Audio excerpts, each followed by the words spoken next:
Djokovic, and Andy Murray in particular, use so well when they play against Rafa. Determined to put the experience of 2009 behind him, though, the world number one forced the deciding set.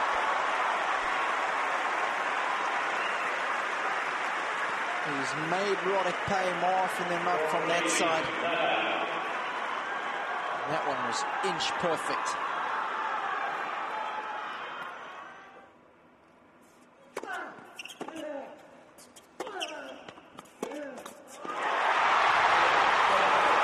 Delights for the Spanish fans as Nadal wraps up the second set in exactly an hour. In a match of high quality, the world number one was ultimately just too good for Roddick. Oh, it's brilliant. Roddick took a chance. Couldn't really have done much more with the pickup.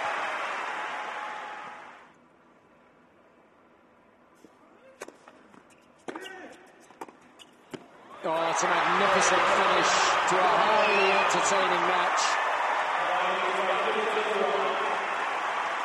A good effort by Roddick, there's absolutely no question about that. The Americans started ever so brightly, but it was Nadal who crucially finished the stronger of the two. The world number one gets his campaign off to the best possible start. Group A looks like this after one match played. Djokovic holds the advantage after winning in straights, while debutant Berdych will need to win both his matches against Roddick and Nadal to stand any chance.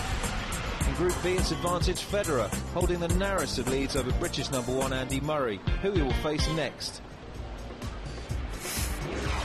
Former world number one Carlos Moya was honoured by competitors and other stars of tennis as he took the sad decision to retire from the sport through injury. It's been a wonderful time the past 15 years. It's been the best thing ever happened to me. It's an honor for me to be here today. So thank you so much. And for my Spanish fans, hasta luego, Lucas. Thank you. An inspiration to Rafa Nadal, he was the first Spaniard to become world number one, amassing 20 tour-level titles, including the 1998 Roland Garros Trophy. A mouth-watering matchup was expected when Murray, the only man other than Nadal to hold a winning career record against Federer, had to take on the Swiss superstar. Federer beat Murray in the round-robin stages here last season and got the better of the Scot in the first set.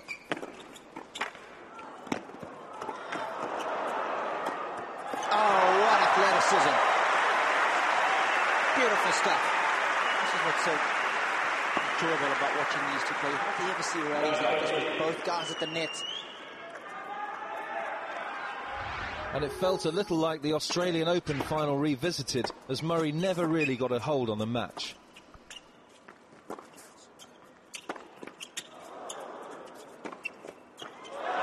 you've got to be kidding me.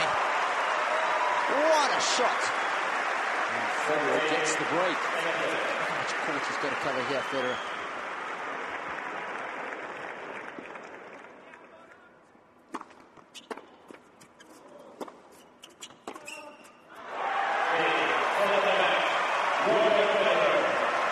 Simply too good this afternoon for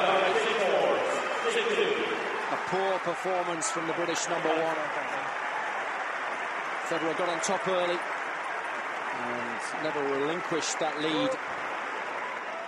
It's always nice to get through matches this way because last year was very different. It was a thriller from beginning till the end. A lot of three-set matches. I played 4 matches here. All of them went the distance, and it's just nicer to play matches this way, a bit more relaxed.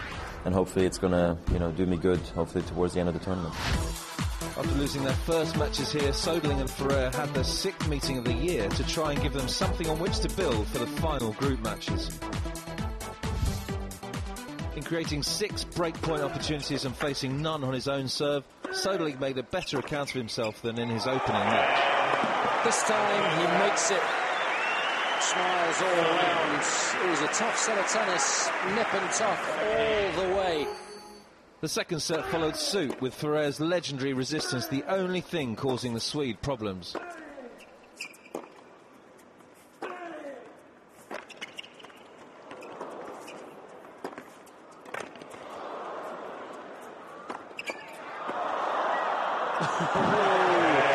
Good tennis there. I think Söderling's heart was in his mouth for a second.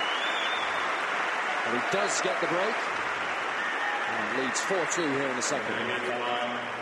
I give myself the chance to qualify now. Of course, I have a tough match to come, but at least I have the chance, and hopefully, I can play really well in my last group match.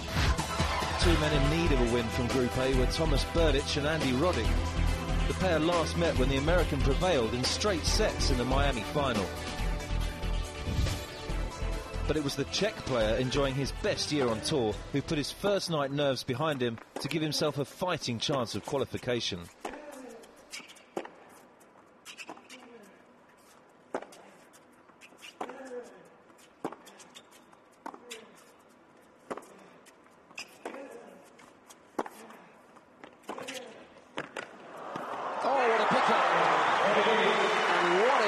From 15-40 down. Well, he's missed a couple of pretty simple volleys, but I think this one more than makes up for all of those. Two of the world's top three players were next up in a repeat of the US Open final. Nadal was victorious in their only meeting of 2010, but Djokovic had beaten him here in the group stage last year.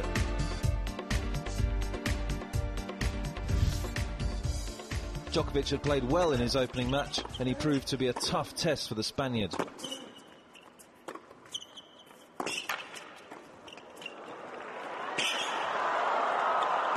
good tennis. Both these guys are such good athletes. Both got the ability to show off court tennis. And I think that's what's going to make this match this evening exciting.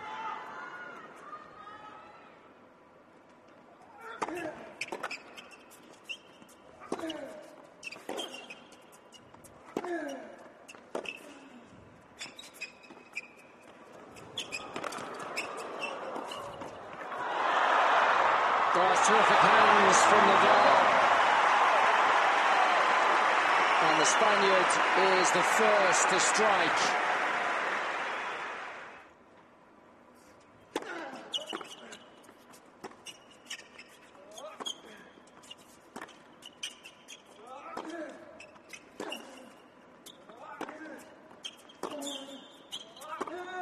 Beautifully done. What an injection of pace from Djokovic. And he knows that's the plan. He's got to execute it a bit more. He's got to remind himself of the fact that's what it needed.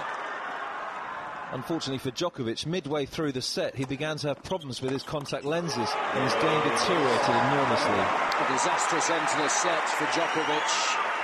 Nadal eventually prevailing. Full of drama. He's just caught for the trainer again. You can just see him out of camera shot there, the trainer. And bothering him a lot.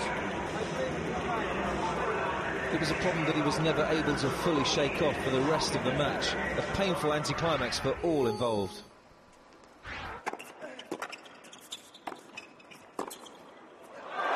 There it is. Surely that's the final nail in Djokovic's coffin.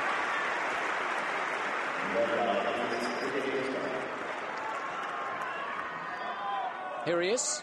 Match point.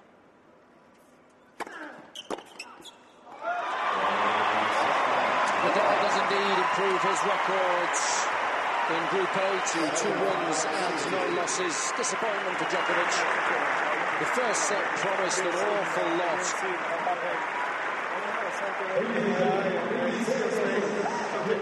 It was a highly competitive affair, and Djokovic there suggesting he couldn't really see the ball, and his eye was stinging a little bit, so it is difficult. It was a very important victory for me, and really sorry for knowing what happened in the eye. But for me, the important thing is I played much better than the first day. I played my best level here in the O2 in both years, so I'm very happy for that. For sure, it's a very positive victory for me, and right now I am in a good position of the group and remain one match, and I have to keep playing well if I want to be in the semifinals. It's wide open in Group A with all 4 players still with a real